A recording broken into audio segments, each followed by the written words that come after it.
People in the Appalachian Mountains teach one rule to their children: never whistle in the woods at night. They say a whistle is not just a sound, it is an invitation. It is a door you open with your breath. If you open that door, something may answer. These are 9 stories locals tell. Names are simple. Details are plain. The fear is real. One, the echo that wasn't for friends camped near a ridge. Ben joked that the night was too quiet. He put 2 fingers to his lips and whistled a short note. At first, nothing happened. Then the echo came back, but it was late, much later than it should be. The echo did not match the note. It sounded thicker, like a person trying to copy a sound with a closed mouth. Ben laughed and tried again. Another echo came, again too slow, again not quite right. The friends felt cold air slide between the trees. They heard soft steps around the tent, like someone walking barefoot on leaves. When they called out, the echo did not repeat their words. It only repeated whistles. They left before sunrise. The next day, they returned to collect a forgotten mug.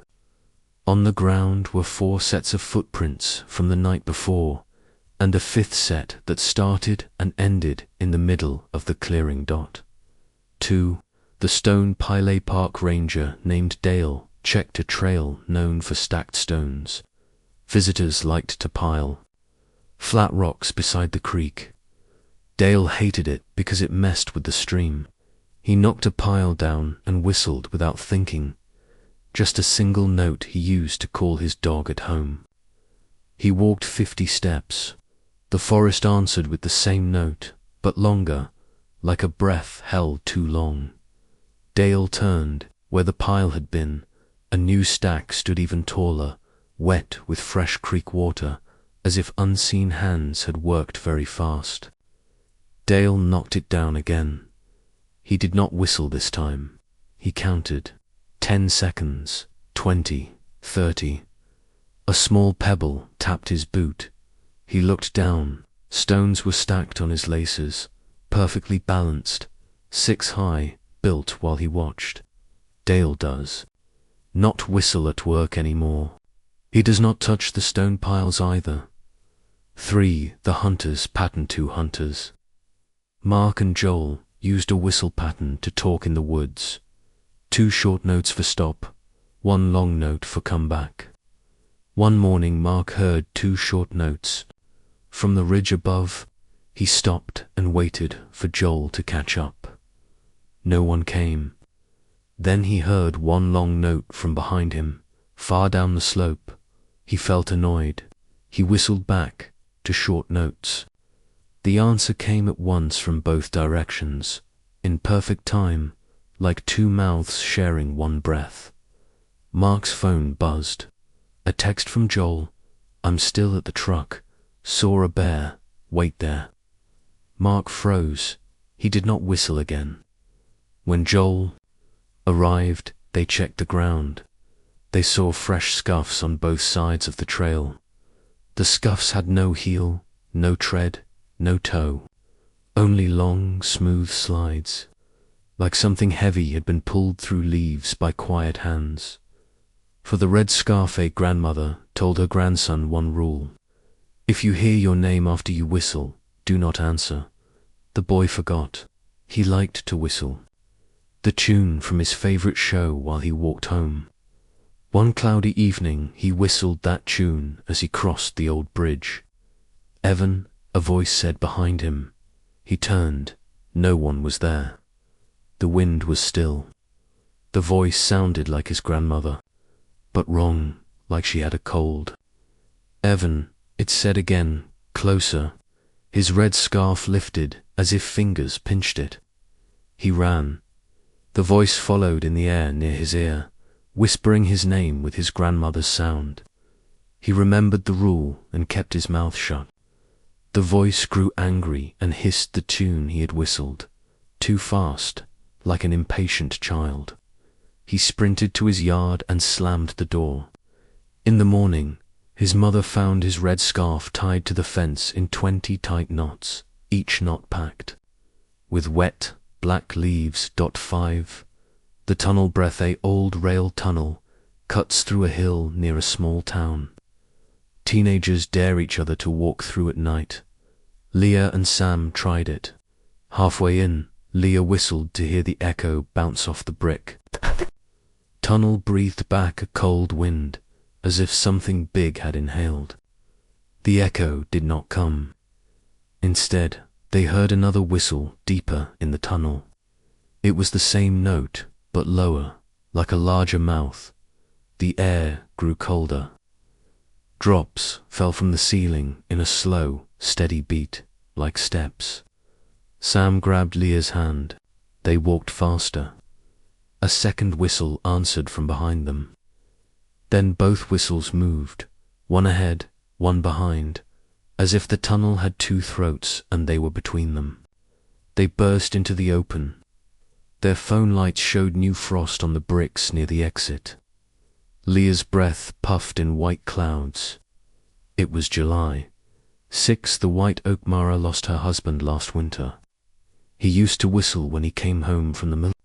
Notes, light and quick. One spring evening, she sat under the white oak and cried. The sunset was orange. The creek was low. From the trees came to notes, light and quick. Her heart jumped. "John?" she asked. She stood and followed the sound up the path. The whistle moved ahead, just out of view. It led her past the old fence, past the blackberry patch, toward the well at the abandoned homestead. The smell changed. The air near the well was sweet, like apples left too long in a warm room. A soft hand brushed Mara's hair. The whistle came from the well. It was perfect now. It was John. Her phone rang in her pocket, loud as a bell. The ringtone snapped her awake. She stepped back. The ground near the well edge sank, as if a foot had pressed there. She turned and walked home without running. She did not look back. That night, something whistled twice at her back door. She did not open it. In the morning, she found apple cores lined up on the step, carved into little whistles with no holes. 7. The campsite circle. 7 college students went camping. Noah had heard the no-whistle rule, but laughed it off. Still, he joked about making a safety circle. They poured a ring of cheap salt around their fire. It felt silly. After midnight, when the fire was low, a whistle came from the trees, clear, bright, like a person calling a dog. Noah almost whistled back. Instead, he tightened his mouth. His friend Kim shook her head hard and mouthed, "Don't." The whistle moved left, then right. It learned their names, one by one, saying them softly in a stranger's voice. Kim, Noah, Jess, Owen. They did not answer. They did not speak at all. Something walked the circle, just outside. The salt, leaves pressed down. The fire breathed in, then out, as if wind moved only within the ring. At dawn, they found small piles of wet dirt set against the salt line in 10 places, like a hand had tried to cover a crack and could not cross. 8. The lost Doga boy named Tyler lost his beagle, Copper. He liked to whistle a 3-note call for the dog, up, down, up. He practiced it all the time. One evening he stood on the porch and whistled his call into the trees. The trees answered the same 3 notes, but stretched like a slow smile. Tyler thought it was an echo, but the sound came from the holler, not the hill. He whistled again. The answer moved closer. Copper ran out of the brush and pushed his head against Tyler's leg, shaking. Tyler smiled in relief and almost whistled to praise the dog. Copper growled and pressed harder, as if saying no. A new 3-note call rose from the trees. It was perfect now. exactly like Tyler's call, but louder, as if a bigger chest pushed the air. Copper's hackles stood up. He stared at the trees and wind. Tyler's mom pulled him inside. They locked the door. The three-note call repeated until midnight, each time from a different spot, circling the house. Copper would not leave the bed for 2 days. 9. The old mine Elias explored old places and posted videos online.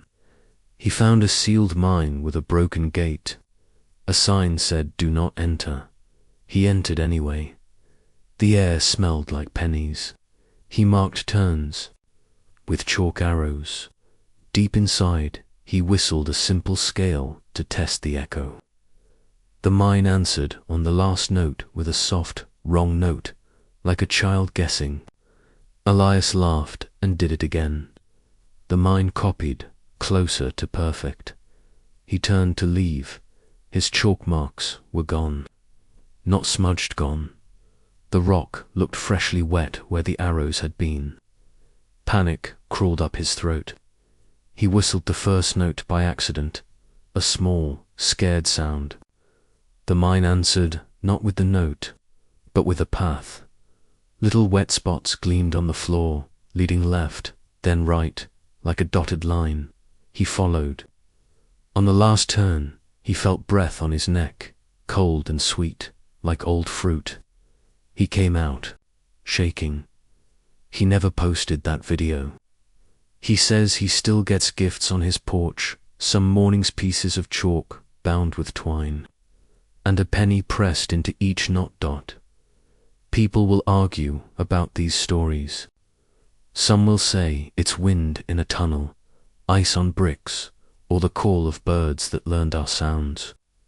But the rule here is simple because it works. Do not open doors you cannot close. Do not give the hills your breath after dark. If you visit the Appalachian Mountains, listen to the locals. When the sun is low and the woods grow quiet, keep your lips still. Walk with steady feet. And whatever you hear, no matter who it sounds like, no matter what it wants, never whistle back.